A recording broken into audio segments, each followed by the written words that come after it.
जी नमस्कार, मेरा नाम राकेश कुमार। स्वागत है आपका राकेश कुमार ऑफिशियल का यूट्यूब चैनल पर। अगर आप रेलवे एग्जाम का तैयारी कर रहे हैं तो यहाँ पर क्लास आपके लिए अत्यंत उपयोगी होने वाला है, क्योंकि रेलवे में जो है जीके प्रश्न जो है वो काफी पूछे जाते हैं और जीके में जो है मैक्सिमम प्रश्न आपको इतिहास से पूछे जाते हैं। और हम जो है इतिहास जो पढ़ रहे हैं महाजनपद काल, और महाजनपद काल में जो है इसके पहले हमने सिंधु सभ्यता के बारे में पढ़ लिया, आद्य ऐतिहासिक काल के बारे में पढ़ लिया।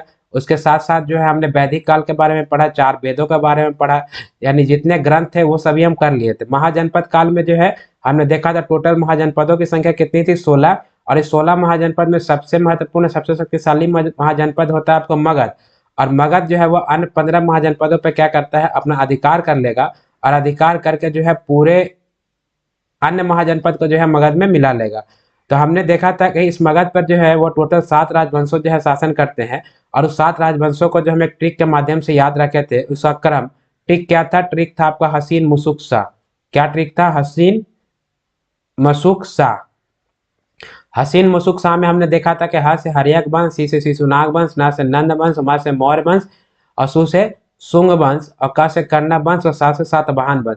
जिसमें हमने हर्यक वंश के बारे में पढ़ा था, ठीक है, शिशुनाग वंश के बारे में पढ़ लिया, नंद वंश के बारे में पढ़ा, और मौर्य वंश के बारे में आज हम पढ़ेंगे।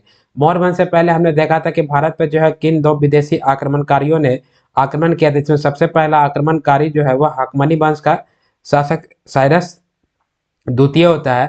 और उसके बाद जो है वह सिकंदर महान जो है भारत पर आक्रमण करता है। चूंकि भारत पर आक्रमण करता है जरूर, लेकिन वह कंधार और कम्बोज तक ही सीमित रहता है, और वह ब्यास नदी को पार करके मगध तक नहीं पहुंच पाता है। क्लियर है? उसके बाद जो है 325 ईसा पूर्व जो है भारत से वह लौट जाता है, और 323 ईसा पूर्व में जो है वह बेबीलोन में, बेबीलोन कहाँ है? इराक में। और इराक में जो है वह सिकंदर की मृत्यु हो जाती है।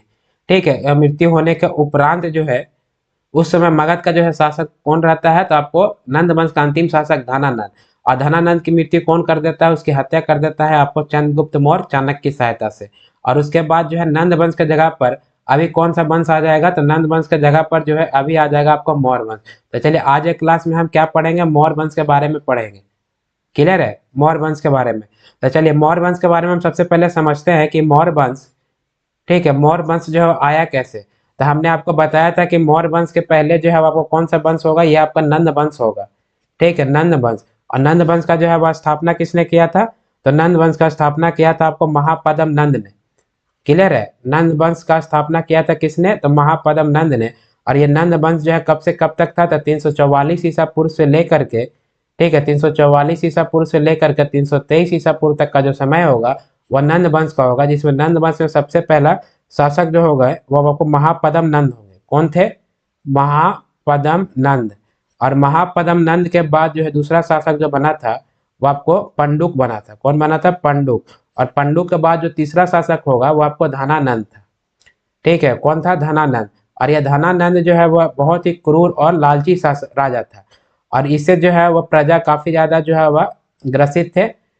इसका जो है मुख्य काम होता है आपको धन को संग्रहित करना, जनता के बारे में, प्रजा के बारे में कुछ नहीं सोचता है। तो इससे जो है आपको काफी ज्यादा जो है वो क्या होता है कि आपको इसके राज्य में जो है वह संतुष्टि नहीं रह पाता, लोग जो है वह काफी ज्यादा परेशान हो जाते हैं। इसी का फायदा उठा करके जो है चंद्रगुप्त मौर्य चाणक्य की सहायता से क्या करते हैं? धनानंद की जो है हत्या कर देंगे। और धनानंद की हत्या के बाद जो है आपको एक नया वंश बनेगा, यानी कि नंद वंश के बाद अब कौन सा वंश आ जाएगा? तो आ जाएगा आपका मौर्य वंश। क्लियर है? तो आज हम मौर्य वंश ही पढ़ने वाले हैं। क्लियर है? तो आप क्लास में बने रहिए और समझते रहिए कि मौर्य वंश का जो है वो क्या क्या प्रश्न पूछे जा सकते हैं, और मौर्य वंश के बारे में क्या क्या आपको पढ़ना है। देखिए मौर्य वंश के बारे में सबसे पहले हम देखेंगे कि मौर्य वंश का जो है वह शासनकाल कब से कब तक चला है। तो मौर्य वंश का शासनकाल चला है आपको 322 ईसा पूर्व से लेकर के 322 ईसा पूर्व से लेकर के 298 ईसा पूर्व तक का जो शासन रहेगा वो किसका रहेगा? तो मौर्य वंश का रहेगा। अभी हमने बताया कि मौर्य वंश का जो है वह स्थापना कौन करता है? तो मौर्य वंश की स्थापना जो है वो आपको चंद्रगुप्त मौर्य करेंगे। ठीक है, चंद्रगुप्त मौर्य। और ये चंद्रगुप्त मौर्य जो है वो किसी राजा का पुत्र नहीं होता है। ठीक है, यह जो है एक सामान्य व्यक्ति होता है। और ये चंद्रगुप्त मौर्य जो है वो मौर्य वंश की स्थापना करेगा। और प्राचीन भारत का जितना भी राजवंश है उन राजवंशों में जो है सबसे अधिक समय तक, यानी कि 137 वर्षों तक जो है वह मौर्य वंश का शासन जो है वो भारत में रहता है। यानी भारत में राज किया, साथ ही साथ इसके स्थापना का श्रेय जो है चंद्रगुप्त मौर्य को जाता है। और इस मौर्य वंश का जो है चंद्रगुप्त मौर्य जब राजा हो जाएगा तो इसका जो प्रधानमंत्री होगा वह कौन होंगे, इसी चंद्रगुप्त का मौर्य का गुरु, जिन्हें जो है वह चाणक्य कहा जाता है। यानी कि इनका प्रधानमंत्री कौन होगा, ठीक है, प्रधानमंत्री। तो प्रधानमंत्री जो है वो चंद्रगुप्त मौर्य के ही गुरु रहते हैं, ये प्रधानमंत्री, और साथ ही साथ इनके गुरु भी होंगे, गुरु भी होंगे। और ये गुरु कौन होंगे, चाणक्य, ठीक है, जिसका पूरा नाम विष्णुगुप्त चाणक्य होगा। क्लियर है। तो चाणक्य जो है वह इनके प्रधानमंत्री होंगे, साथ ही साथ जो है इनके गुरु भी होंगे। और इन्हें जो है वह कौटिल्य के नाम से भी जाना जाता है, ठीक है। तो कौटिल्य के नाम से किन्हें जाना जाता है, प्रश्न आ सकता है। तो आपको चाणक्य को जो है कौटिल्य के नाम से जाना जाता है, जो कि चंद्रगुप्त मौर्य के जो है गुरु भी रहेंगे, साथ ही साथ प्रधानमंत्री भी रहेंगे। और इन्होंने ही जो है राजा धनानंद को, जो कि नंद वंश का अंतिम शासक रहेगा, उसको पराजित करेगा। और पराजित करने के बाद जो है वह आपको नंद वंश की जगह पर जो है मौर्य वंश की स्थापना करेगी। यहाँ तक समझ में आया।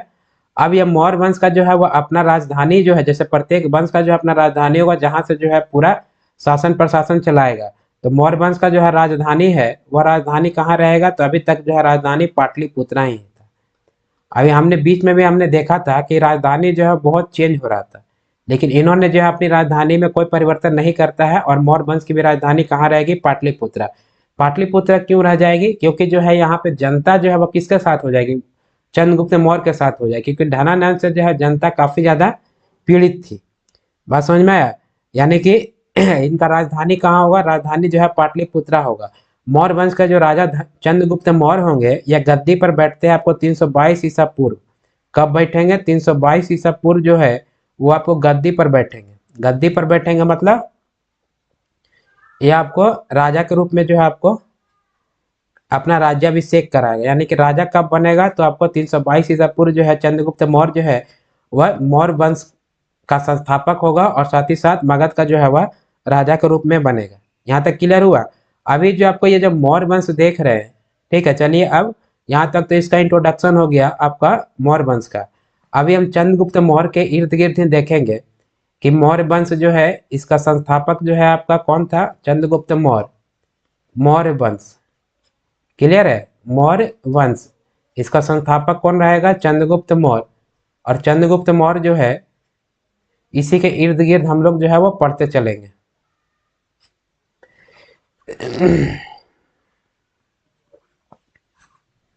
चंद्रगुप्त मौर्य, देखिए आखिर इस वंश का नाम, प्रश्न उठता है कि इस वंश का नाम जो है वह मौर्य वंश ही क्यों रखा गया।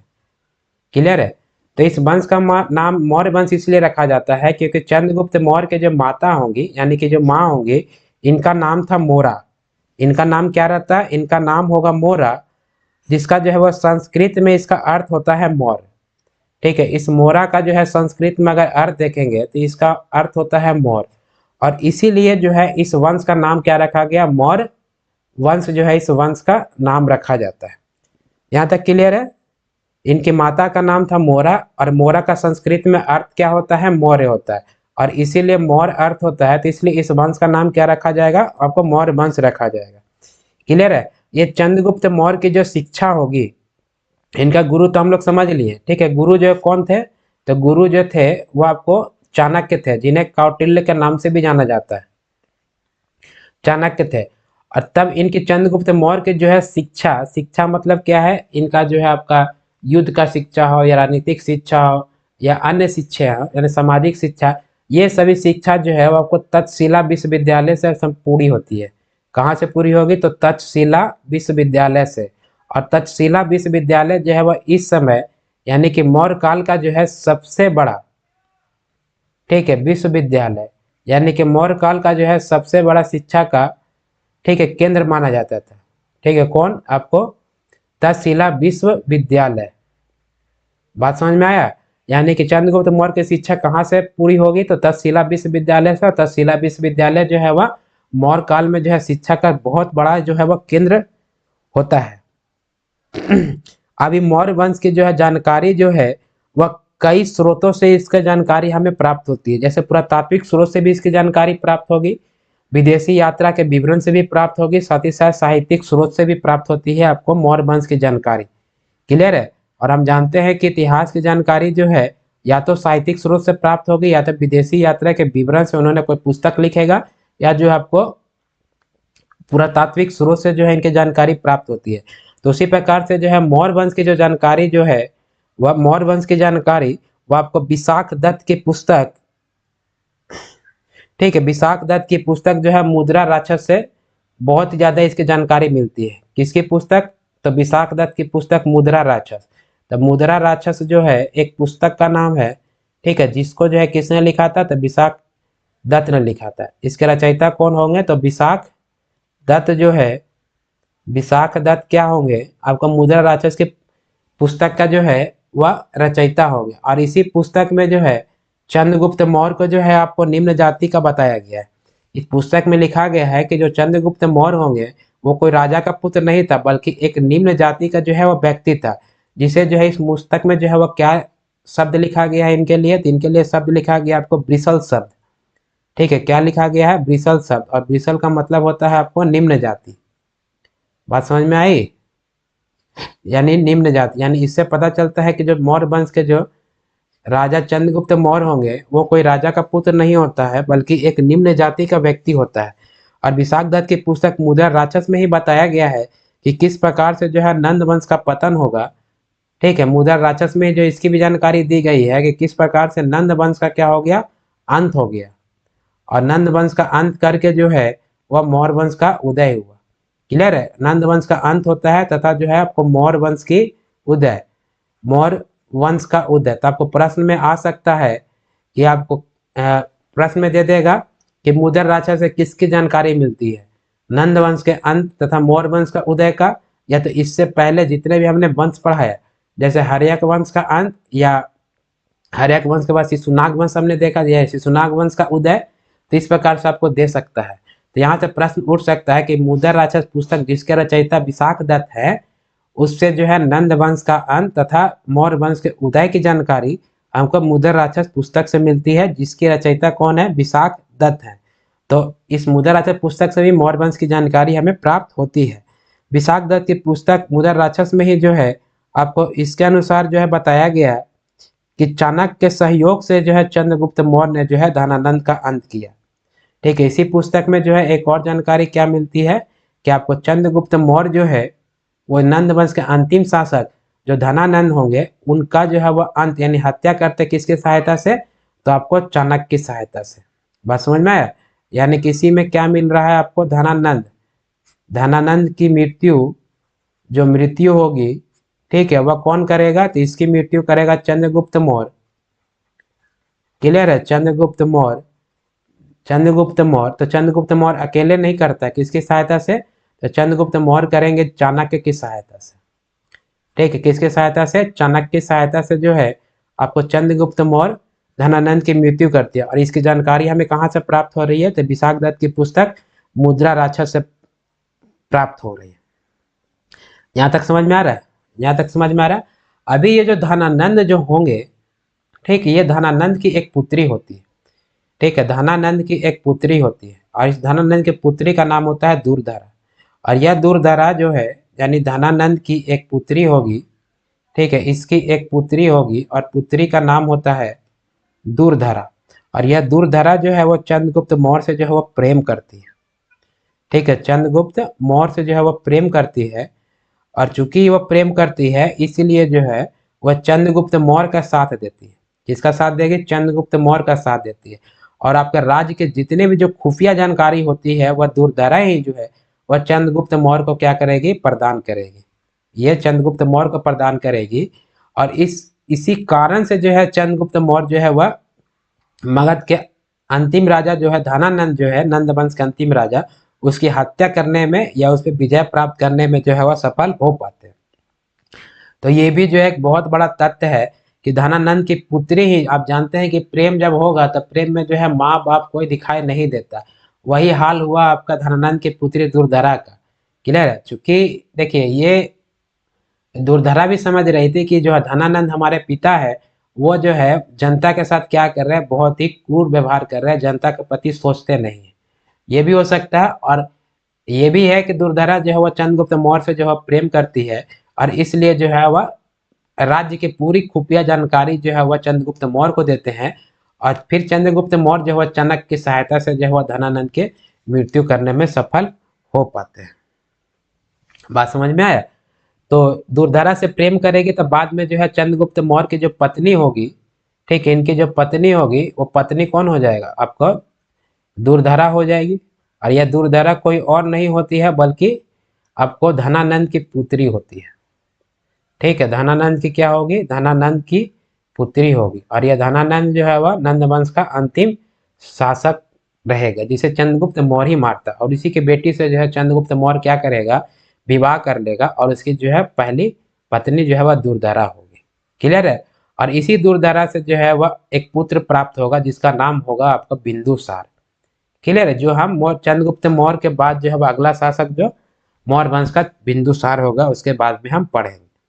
क्लियर है? यहाँ पर थोड़ी सी जानकारी थी, हमने आपको दे दिया कि इसका एक पुत्र होगा जिसका नाम क्या होगा? बिंदुसार, और यही बिंदुसार जो है मौर्य वंश का अगला शासक बनेगा। क्लियर है? यहाँ तक समझने में किसी प्रकार का दिक्कत नहीं? तो मौर्य वंश का जो है वह स्थापना कौन करता है? चंद्रगुप्त मौर्य करेंगे। और चंद्रगुप्त मौर्य जो है वो किसकी सहायता से करेंगे? तो यह अपने गुरु चाणक्य की सहायता से। और इनके माता का नाम मोरा होता है, जिसका संस्कृत में अर्थ होता है मौर्य, और इसलिए इस वंश का नाम रखा गया मौर्य वंश। चंद्रगुप्त मौर्य की जो शिक्षा होगी यह आपको तक्षशिला विश्वविद्यालय से प्राप्त होती है, और मौर्य वंश यानी मौर्य काल में तक्षशिला विश्वविद्यालय जो है वह शिक्षा का बहुत ही बड़ा केंद्र माना जाता है। यहाँ तक समझ में आ रहा है? मौर्य वंश की जो भी जानकारियां मिल रही है वो कई साहित्यिक स्रोत से मिलती है, पुरातात्विक स्रोत से मिलती है, या अभिलेखों से मिलती है। जैसे जैसे हम आगे पढ़ते चलेंगे, ठीक है, तो हम इनकी जानकारियां कहाँ कहाँ से प्राप्त हो रही वो भी हम डिटेल चर्चा करते चलेंगे। तो मौर्य वंश का इनिशियल जो जानकारी मिल रही है वह विशाख दत्त की पुस्तक मुद्रा राक्षस से मिलती है, और इसी मुद्रा राक्षस पुस्तक में लिखा गया है कि जो मौर्य वंश का जो संस्थापक चंद्रगुप्त मौर्य होंगे वह निम्न जाति के व्यक्ति होंगे। और वह निम्न जाति को जो है उस पुस्तक में वृषल शब्द लिखा गया। वृषल शब्द का ही अर्थ होता है निम्न जाति। और इसी में बताया गया है कि किस प्रकार से जो है नंद वंश का अंत हुआ, और नंद वंश के अंत होने के उपरांत जो है वह मौर्य वंश का उदय हुआ। क्लियर है? और इसी में बताया गया है कि किस प्रकार से जो है धनानंद की मृत्यु जो है वह चंद्रगुप्त मौर्य ने किया चाणक्य की सहायता से। और इसी धनानंद की एक पुत्री होती है जिसका नाम होता है दुर्धरा, और यही दुर्धरा जो है वह चंद्रगुप्त मौर्य से प्रेम करने लगती है, और यह प्रेम करती है इसलिए चंद्रगुप्त मौर्य को राज्य की खुफिया जानकारी जो है वह चंद्रगुप्त मौर्य को दे देगी, और चंद्रगुप्त मौर्य जो है उन्हीं खुफिया जानकारी के मदद से ही जो है वह इस धनानंद को जो है वह मारने में सफल होता है। क्लियर है? यहाँ तक समझ में आने में कोई दिक्कत नहीं है आपको? चलिए हम इससे आगे बढ़ते हैं। चंद्रगुप्त अगर मौर्य का देखा जाए तो शासन मतलब कि क्षेत्रफल जो एरिया जो होता है यह आपका सबसे पहला जो है मतलब भारत के इतिहास का जो पहला महान सम्राट मतलब कि शासक जो है वह चंद्रगुप्त मौर्य को समझा जाता है। तो इसका जो है आपको शासन देखा जाए तो इसका जो है वह राज्य का विस्तार कहाँ से कहाँ तक होगा? तो उत्तर में जो है आपको कश्मीर से लेकर के, चलिए यहाँ पर हम देख लेते हैं। ठीक है, यहाँ हम एक ये बना देते हैं। ये हो गया आपका उत्तर हो गया, ठीक, और ये हो गया आपको दक्षिण। क्लियर है? और ये हो गया पूरब आप, और ये हो गया पश्चिम। आप जो है यहाँ पे भारत का मैप इमेजिन कर लीजिए कि भारत का मैप जो है वह इस प्रकार से होता है। ठीक है, भारत का मैप इस तरह से है, तो आप जो है वह इमेजिन कर लीजिए कि भारत का जो है कहाँ से कहाँ तक जो है चंद्रगुप्त मौर्य की जो है वह क्या होगी? राज्य का अपना विस्तार कर लेता है। इसलिए चंद्रगुप्त मौर्य जो है वह इतिहास में जो है वह महान सम्राट के रूप में जाने जाते हैं। तो चंद्रगुप्त मौर्य का जो है आपको उत्तर पश्चिम में कश्मीर से लेकर के, ठीक है, उत्तर पश्चिम में यानी कि यहाँ से कश्मीर से लेकर के, ठीक है, आपको दक्षिण में कर्नाटक तक, ठीक, कर्नाटक यानी मैसूर तक, ठीक है, कर्नाटक मैसूर तक। इसके जो है आपको उत्तर पूरब में जो है कश्मीर से लेकर के कर्नाटक में आपको मैसूर तक जो है इसका शासन होगा। साथ ही साथ पूरब में आपको बंगाल से लेकर के, ठीक है, पूरब में बंगाल से लेकर के पश्चिम उत्तर में आपको ईरान तक, ठीक है, ईरान जिसको जो है उस समय फारस के नाम से जाना जाता है, यहाँ तक जो है ये पूरा एरिया में जो है वो क्या रहेगा? आपको चंद्रगुप्त मौर्य के राज्य का विस्तार होता है। तो चंद्रगुप्त मौर्य के राज्य का विस्तार जो है वह उत्तर में कश्मीर से लेकर के दक्षिण में कर्नाटक मैसूर तक है। साथ ही साथ उत्तर पश्चिम में जो आपको ईरान यानी फारस से लेकर के आपको पूरा में बंगाल तक के जो है चंद्रगुप्त मौर्य के राज का विस्तार होगा। यहाँ तक क्लियर हुआ? यहाँ तक क्लियर है? चलिए अब अगला स्लाइड देखते हैं। देखिए चंद्रगुप्त मौर्य में हमने आप पिछले क्लास में हमने पढ़ा था कि आपको चंद्रगुप्त मतलब नंद वंश का जब अंतिम शासक धनानंद होंगे तो उस धनानंद के शासन काल में ही जो है वह भारत पर जो है कुछ विदेशी आक्रमण होता है। ठीक है, भारत पे क्या होगा? कुछ विदेशी आक्रमण होगा। अब भारत पे जो विदेशी आक्रमण जो होते हैं वह विदेशी आक्रमण जो है ये उत्तर पश्चिम एरिया, ठीक है, ये उस समय ये पाकिस्तान भारत में ही था, तो ये हिंदू कुश पर्वत की तरफ ये उत्तर पश्चिम एरिया से जो है वह भारत में आक्रमण होता। तो सबसे पहला भारत में आक्रमण जो है वह कौन करता है? तो 328 ईसा पूर्व के पहले, ठीक है, सबसे पहला शासक जो है, सबसे पहला आक्रमण जो होता है वो हकमनी वंश का होता है। किसका आक्रमण होता है? हकमनी वंश का। और हकमनी वंश से कौन राजा होते हैं? साइरस द्वितीय। ठीक है, साइरस द्वितीय जो है वह भारत पर पहला आक्रमण करेंगे।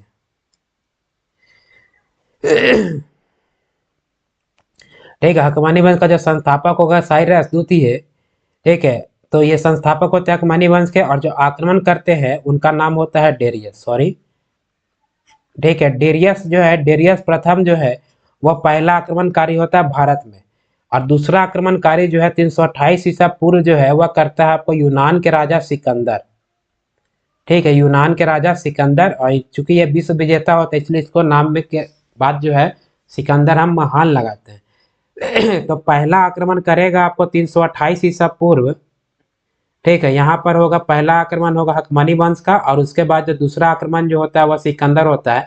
और सिकंदर जब आक्रमण करेगा तो हकमनी वंश जो जो ईरान यानी फारस का शासक है, यह जितना भी गंधार और कम्बोज को अपने क्षेत्र में लेगा, अपने अधिकार में लेगा, उसे जो है वह सिकंदर क्या करता है? उसे छीन लेता है। और ये गंधार और कम्बोज पर जो है वह सिकंदर, इसका जो थल सेनाध्यक्ष होते हैं, थल सेनाध्यक्ष का नाम क्या था? तो थल सेनाध्यक्ष का नाम था सेल्यूकस निकेटर। ठीक है, वह सेल्यूकस निकेटर जो है वो यहीं पर रह जाता है, और जल सेना अध्यक्ष जो है निरियाकस के साथ जो है वह सिकंदर वापस पुनः यूनान लौटता है, जो लौटने के क्रम में ही इराक के बेबीलोन में उसकी मृत्यु हो जाती है। यहाँ तक हमने आपको पिछले बता दिया, चलिए एक बार हमने रिवाइज भी कर दिया। तो यहाँ पर हम इसकी चर्चा इसलिए कर रहे हैं कि भारत पर जो है वो सिकंदर जो है यानी यूनान का शासक जो सिकंदर जो है वो पहला आक्रमण कब किया? तो पहला आक्रमण किया आपको 328 ईसा पूर्व। ठीक है, पहला आक्रमण कब करता है? 328 ईसा पूर्व जो है यह आक्रमण करता है सिकंदर। क्योंकि सिकंदर जो है वो उस समय मगध पर आक्रमण नहीं कर पाता। ठीक है, मगध पर आक्रमण नहीं कर पाता क्योंकि उसकी सेना जो है वह ब्यास की नदी को पार करने से इनकार कर देता है। इसीलिए जो है ये गंधार और कम्बोज वाला कुछ एरिया पर यानी ईरान वाला एरिया पर जो है वह सेल्यूकस निकेटर का जो है वो शासन होता है, जो उसका थल सेना अध्यक्ष है। तो ये तो आपको पहला यूनानी आक्रमण हुआ भारत पर। और इसी के उपरांत बाद में जो है इस समय मगध का राजा कौन रहेगा? तो इस समय मगध का राजा होता है धनानंद। कौन होगा? धनानंद जो है वह मगध का राजा होगा। और जब दूसरा जो यूनानी आक्रमण होता है, दूसरा यूनानी आक्रमण वह होता है आपको, दूसरा यूनानी आक्रमण होता है 305 ईसा पूर्व। और यह 305 ईसा पूर्व जो आक्रमण होगा वह सिकंदर का जो आपको थल सेना अध्यक्ष सेल्यूकस निकेटर जो होंगे, वही जो है सेल्यूकस निकेटर यहाँ का शासन प्रशासन संभालता है।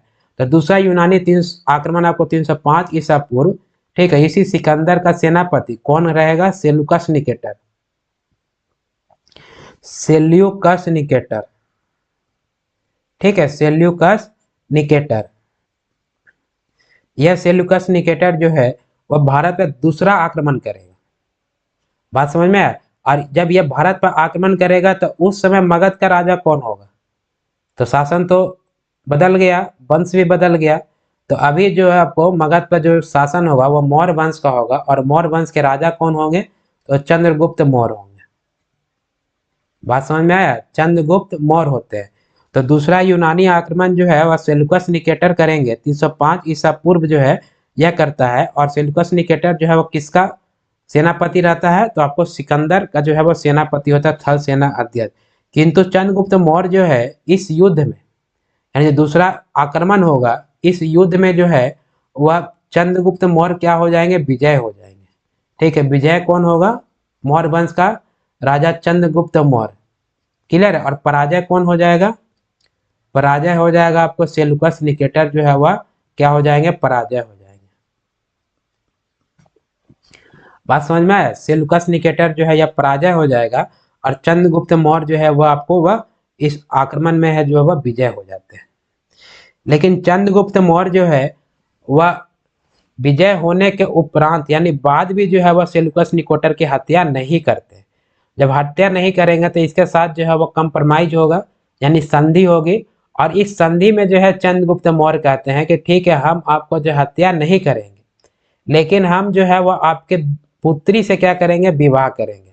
यानी कि सेल्यूकस निकेटर की पुत्री होती है जो इतनी सुंदर होती है कि उससे जो है चंद्रगुप्त मौर्य जो है वह मोह मुक्त हो जाता है। और फिर चंद्रगुप्त मौर्य जो है वह सेल्यूकस निकेटर की पुत्री होगी, ठीक है, जिनका नाम होता है रेक्सोना। सॉरी, तो रेक्सोना तो सिकंदर की पत्नी का नाम था, सॉरी। इसका जो बेटी होगी जिसका नाम होगा कार्नेलिया, यानी सेल्यूकस निकेटर की पुत्री होगी जिसका नाम क्या होगा, कार्नेलिया जो है इसका पुत्री का नाम होगा। ठीक है, कार्नेलिया जो है वह इसकी पुत्री का नाम होगा। और इसी जो है हेलेना के नाम से भी जानते हैं। ठीक है, लेना के नाम से भी जानते हैं। और इसी के पुत्री यानी कॉर्नेलिया से जो है वह चंद्रगुप्त मौर्य क्या करेंगे, चंद्रगुप्त मौर्य जो है वह विवाह कर लेंगे। ठीक है, यह चंद्रगुप्त मौर्य जो है मगध का शासक जो है वह क्या करेगा, इसके साथ जो है वह विवाह कर लेगा। बात समझ में आया, यह क्या करेगा, विवाह कर लेगा। और इसकी जो है पहली, चंद्रगुप्त मौर्य की पहली पत्नी तो थी ही, चलिए मैप मिटा देते हैं, इसका तो कोई जरूरत ही नहीं है। चंद्रगुप्त मौर्य की पहली पत्नी जो कि धनानंद की पुत्री दुर्धरा, और चंद्रगुप्त मौर्य की दूसरी पत्नी जो कि सेल्यूकस निकेटर की पुत्री कौन, कार्नेलिया रहेगी। बात समझ में, तब ये आपको कार्नेलिया जो है वो कैवी पत्नी होती है, तो यह हो जाएगी आपको दूसरी पत्नी। ठीक है, दूसरी पत्नी। और चंद्रगुप्त मौर्य की जो पहली पत्नी होगी, ठीक है, पहली पत्नी का नाम होता है आपको दुर्धरा, दुर्धरा जो कि धनानंद की पुत्री होगी। बात समझ में आया। तो देखिए चंद्रगुप्त मौर्य जो है कितने जो है वह अच्छे काम कर रहे हैं। पिता को मारो, उसकी बेटी से शादी कर लिया। यहाँ जो है इसके पिता को युद्ध में पराजित किया और उसकी बेटी से शादी कर लिया। और यह सेल्यूकस निकेटर जब इसकी बेटी से विवाह करता है तो सेल्यूकस निकेटर जो है वह दहेज के रूप में, ठीक है, दहेज के रूप में जो है वह आपको अफगानिस्तान वाला जो एरिया देख रहे हैं ना, अफगानिस्तान और पाकिस्तान, ये पूरे एरिया जो है वो आपको दहेज के रूप में जो है चंद्रगुप्त मौर्य को दे देगा सेल्यूकस निकेटर, जो कि उस समय किसका शासन रहता है, तो यूनानी शासक जो सेल्यूकस निकेटर के रहता है। और यह बेटी का जो है जब विवाह करेगा आपको चंद्रगुप्त मौर्य के साथ, तो दहेज के रूप में जो है वह पूरा पाकिस्तान और पूरा अफगानिस्तान जो है वह दहेज के रूप में दे देगा। आप जो आज देख रहे हैं अफगानिस्तान और पाकिस्तान, ये जो है कोई बिहार का, यानी मगध जो है बिहार ही था, तो कोई बिहार का राजा था चंद्रगुप्त मौर्य, उसके दहेज के जमीन पर जो है यानी भूमि पर जो है बसा है पूरा पाकिस्तान और पूरा अफगानिस्तान का एरिया। ठीक है, कुछ जो है आपको ईरान का भी एरिया। तो यह जो है बहुत ही रोचक जानकारी है आपको हम आप दे रहे हैं। बात समझ में आया। तो ये आपको चंद्रगुप्त मौर्य जो है को क्या दहेज में कौन कौन से एरिया मिलेगा, ये भी एग्जाम में पूछा जाता है। तो यह एरिया जो है, ठीक है, यह एरिया जो है 4 मुख्य एरिया दिया जाता है। ठीक है, 4 मुख्य एरिया। चलिए पेन हम चेंज कर देते हैं तो थोड़ा अच्छा लगेगा देखने में। तो दहेज के रूप में जो है वो 4 एरिया दिया जाता है। पहला कहलाता है आपको, ठीक है, पहला जो है वह क्षेत्र जो देगा वह कहलाएगा आपको एरिया। ठीक है, क्या कहलाएगा, एरिया। और एरिया जो है वो अभी किस नाम से जाना जाता है, हेरात के नाम से। ठीक है, दूसरा जो क्षेत्र दिया जाता है, दूसरा क्षेत्र का नाम था आरा कोसिया। कौन रहेगा, आरा कोसिया जो है वो आपको दहेज के रूप में सेल्यूकस निकेटर दे देगा किसको, चंद्रगुप्त मौर्य को। तीसरा जो क्षेत्र दिया जाएगा वह दिया जाएगा जिसका नाम तो रहेगा जेड्रोसिया। ठीक है, जेड्रोसिया। और चौथा जो क्षेत्र है, चलिए इधर लिख देते हैं, ठीक है, चौथा जो क्षेत्र होगा, चौथा क्षेत्र का नाम रहेगा आपको पेरिपेनिसैडाई, पेरिपेनिसैडाई। बात समझ में आई? तो इस प्रकार से जो है, जब चंद्रगुप्त मौर्य जो है आपको सेल्यूकस निकेटर की पुत्री कॉर्नेलिया यानी हेलेना से विवाह करेगा, तो सेल्यूकस निकेटर जो है वह दहेज, चूंकि सेल्यूकस निकेटर तो युद्ध में पराजित हो जाता है, युद्ध में पराजित हो जाता है, तो ऐसे भी सेल्यूकस निकेटर का जो है जो भी एरिया है उस पर किसका कब्जा हो जाएगा, ऐसे ही चंद्रगुप्त मौर्य का कब्जा हो जाएगा। लेकिन इसके बेटी से विवाह करता है तो इससे जो है आपको अच्छे संबंध बना लेता है और कहता है चलो ठीक है, तुम इस तरह से जो युद्ध में हार गए इसलिए सारा एरिया हमको नहीं दे रहे हो, भूमि भूभाग नहीं दे रहे हो, बल्कि तुम हमें दहेज के रूप में दे रहे हो। ठीक है, मतलब थोड़ा सम्मान दे दिया सेल्यूकस निकेटर को। तो एरिया जो है वो अभी आपको हेरात के नाम से जाना जाता है, और अकोसिया जो है आपको कंधार के नाम से जाना जाता है। ठीक है, कंधार के नाम से, यह आपको अफगानिस्तान में है। जेड्रोसिया जो है आपको बलूचिस्तान के नाम से जाना जाता है। किसके नाम से? बलूचिस्तान के नाम से। और यह अभी वर्तमान में कहाँ है? पाकिस्तान में है। और यह पेरीपेनिसैडाई जो है यह आपको काबुल के नाम से जाना जाता है, काबुल के नाम से, जो अफगानिस्तान की राजधानी है काबुल, उसके नाम से जानी जाती है। तो यह बहुत ही रोचक तथ्य है कि अभी जब पूरा पाकिस्तान और पूरा अफगानिस्तान का जो एरिया देखते हैं, वह किसी समय यानी कि इतिहास में जो है वह मगध के राजा चंद्रगुप्त मौर्य को वह भूभाग जो है वह दहेज में दिया गया था, और उसी भूभाग पर आज पूरा पाकिस्तान और पूरा अफगानिस्तान है। तो हमें जो है वह बिहारी होने का जो है वह गर्व होना चाहिए। बात समझ में आया? तो इस प्रकार से जो है वह चंद्रगुप्त मौर्य के जो है टोटल कितने पत्नी होंगे? तो आपको टोटल जो है वह 2 पत्नियां होंगी। पहली पत्नी का नाम दुर्धरा होगा और दूसरी पत्नी का नाम कॉर्नेलिया होगा। जब सेल्यूकस निकेटर जो है वह कॉर्नेलिया को से विवाह कर देते चंद्रगुप्त मौर्य को, तो सेल्यूकस निकेटर जो है वह अपने एक राजदूत को, ठीक है, वह राजदूत को क्या करेंगे कि चंद्रगुप्त मौर्य के दरबार में ही छोड़ देंगे, और जिनका जो है वह नाम रहेगा मेगास्थनीज। ठीक है, यानी सेल्यूकस निकेटर जो है वह एक राजदूत, ठीक है, राजदूत जो है, राजदूत का नाम रहेगा मेगास्थनीज, मेगास्थनीज। और ये मेगास्थनीज को जो है चंद्रगुप्त मौर्य के दरबार में भेज देते हैं और कहते हैं कि आपको, चूंकि इसकी पुत्री कॉर्नेलिया जो है चंद्रगुप्त मौर्य के साथ विवाह है, तो सेल्यूकस निकेटर कहेगा कि एक काम करो कि हम तो जो है यहाँ से जा रहे हैं, तो मेगास्थनीज को कहेगा कि तुम एक काम करो कि हमारी पुत्री का जो है देख रेख करना। ऐसा नहीं कि हमारे यहाँ से जाने के बाद हमारी पुत्री को जो है प्रताड़ित किया जाए इस राज्य में। क्लियर है? इसलिए जो है वो अपने एक राजदूत यानी मेगास्थनीज को जो है चंद्रगुप्त मौर्य के दरबार में ही क्या करते हैं, आपको छोड़ देंगे। क्योंकि ये भी है, और देखिए राजदूत भेजने या उसके राज्य में रहने से जो है वहाँ 2 राज्यों के बीच, जैसे अभी एक देश से दूसरे देश के बीच जो है वो व्यापार या संबंध अच्छे चले, उसके लिए राजदूत दूसरे देश में भेजे जाते हैं, प्रत्येक देश के राजदूत दूसरे देश में भेजे जाते हैं। तो उसी प्रकार से उस समय भी जो है वो राजदूत क्या होते हैं कि एक देश के राजदूत जो है वो दूसरे मतलब राज्य के राजदूत के मतलब राज्य में रहेंगे। तो ये भी कारण है, व्यापार भी है, आपका संबंध भी है, ये सभी भी देखा जाता है। बात समझ में आए? लेकिन हम लोग याद कैसे रखेंगे? तो इसलिए याद ऐसे रखेंगे कि सेल्यूकस निकेटर की पुत्री जो है कार्नेलिया का विवाह चंद्रगुप्त मौर्य से हो जाता है, तो बेटी का देख रेख के लिए एक राजदूत छोड़ देता है चंद्रगुप्त मौर्य के साथ, और कहेगा कुछ होगा तो हमारा तुम फोन करके बता देना। बात समझ में आया? तो ये इसकी दूसरी पत्नी है, और दहेज के रूप में एरिया, अराकोसिया, जेडोसिया और पेरीपेनिसैडाई जो है दहेज के रूप में मिल जाता है। क्योंकि चंद्रगुप्त मौर्य जो इसकी पुत्री से विवाह कर लेगा, दहेज में इतना भूभाग मिल गया, ठीक है, लगभग लगभग 2 देशों के बराबर।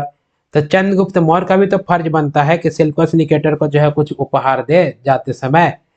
तो चूंकि सेल्यूकस निकेटर जो है वह भारत पर आक्रमण करता है यहाँ पे हाथी प्राप्त करने के लिए, क्योंकि देखिए जैसे अभी जो है जिसके पास जितने हथियार होते हैं वह देश उतना बड़ा माना जाता है। तो अभी मतलब टैंक है, जो तोप होते हैं, जिस देश के पास जितना ज्यादा उतना बड़ा मतलब शक्तिशाली देश माना जाता है। तो उसी प्रकार उस समय जो है वह जिस राजा के पास जितना ज्यादा हाथी होगा यानी एलिफेंट होगा, वह जो है वह उस समय का जो है वह सबसे बड़ा राजा माना जाता है। तो सेल्यूकस निकेटर जो है वह मगध पर आक्रमण करता है हाथी प्राप्त करने के लिए। क्लियर है? तो इसलिए चंद्रगुप्त मौर्य कहता है चलो ठीक है, तुम हमको बेटी दे दिया, इतना भूभाग दे दिया दहेज में, तो हम भी कुछ उपहार देते हैं। तो चंद्रगुप्त मौर्य जो है वह उपहार में जो है वह क्या देगा, ठीक है, उपहार में जो है वह 500 हाथी जो है, ठीक है, 500 हाथी क्या करेगा, आपको उपहार में देगा, किसको, सेल्यूकस निकेटर को दे देगा। बात समझ में आया, सेल्यूकस निकेटर को जो है वह 500 हाथी जो है वह किस में देगा, उपहार के रूप में आपको दे देगा। यहां तक समझ में आया, ठीक है। चलिए एक बार फिर से हम लोग देख लेते हैं कि हमने स्लाइड में क्या पढ़ा। हमने इस स्लाइड में पढ़ा कि आपका सिकंदर जो है वह पहला आक्रमणकारी होता है जो भारत पर आक्रमण करता है, चूंकि वह मगध तक नहीं पहुंच पाता, लेकिन उस समय मगध का जो है वो राजा कौन होगा, धनानंद होगा, ठीक है, मगध का राजा धनानंद होता है। और फिर 326 325 ईसा पूर्व जो है वह भारत से वह वापस लौट जाता है यूनान। और उसी उपरांत जो है मतलब कि लौटते क्रम में इराक के बेबीलोन में सिकंदर की क्या हो जाती है, मृत्यु हो जाती है डायरिया से। क्लियर है। तो लेकिन फिर इसके बाद जो है दूसरा आक्रमण जो है यूनानी के द्वारा किया जाता है आपको 305 ईसा पूर्व में। और वो आक्रमण कौन करता है, तो सेल्यूकस निकेटर, यानी कि सिकंदर जो गंधार और कंबोज वाला जो एरिया जो अधिकार करके रखा था उस पर शासन प्रशासन कौन चला रहा था, तो सिकंदर का ही सेनापति होता सेल्यूकस निकेटर, वो शासन प्रशासन चलाएगा। और यही सेल्यूकस निकेटर जो है वह 305 ईसा पूर्व मगध पर आक्रमण करता हाथी प्राप्त करने के लिए। और यह सिकंदर आक्रमण करता है बढ़ई प्राप्त करने के लिए, ध्यान रखिएगा।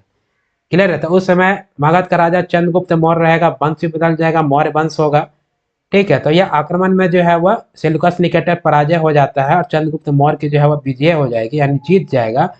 और यहाँ पर जो है वह संधि के साथ जो यह युद्ध का समापन होता है। संधि में ये होता है कि सेल्यूकस निकेटर के पुत्री का विवाह जो है वह चंद्रगुप्त मौर्य के साथ हो जाएगा। और चंद्रगुप्त मौर्य की जो है वह दूसरी पत्नी होगी कॉर्नेलिया। और दहेज के रूप में जो है एरिया अराकोसिया जेडोसिया पेरिपेनिसेडाई, जो अभी वर्तमान में हेरात, कंधार, बलूचिस्तान और काबुल के नाम से जाना जाता है। क्लियर है। अभी अब विवाह के उपरांत जो है वह अपने एक राजदूत जो है वह मगध के दरबार में भेज देगा, जिसका नाम होगा मेगास्थनीज, ठीक है। यह चूंकि विद्वान होते हैं। और चंद्रगुप्त मौर्य जो है वह उपहार के रूप में विजय सेल्यूकस निकेटर को जो है वह 500 हाथी क्या करेगा, उपहार के रूप में देगा। तो यहाँ तक आपको समझने में किसी प्रकार का कोई दिक्कत नहीं होना चाहिए। क्लियर है। तो आज के लिए बस इतना ही रखता हूँ। ये थोड़ा लंबा चलेगा मौर्य वंश, क्योंकि मौर्य वंश से जो है वो मैक्सिमम प्रश्न पूछे जाते हैं और इसमें हम प्रत्येक पॉइंट पे हम चर्चा करेंगे। क्लियर है। तो आज के लिए बस इतना ही रखता हूँ, फिर मिलते हैं हम अगले क्लास में। अगर आप हमारे चैनल पे नए हैं तो चैनल को सब्सक्राइब कीजिए, क्लास अच्छा लग रहा है तो लाइक कीजिए और अपने दोस्तों को भी शेयर कीजिए जो रेलवे एग्जाम का तैयारी कर रहे हैं, क्योंकि अभी जो रेलवे का जो अच्छा मौका आया है फिर ये आने वाला नहीं है। क्लियर है। तो आप क्लास में बने रहिए, फिर मिलते हैं हम अगले क्लास में। तब तक के लिए जय हिंद, जय भारत, नमस्कार।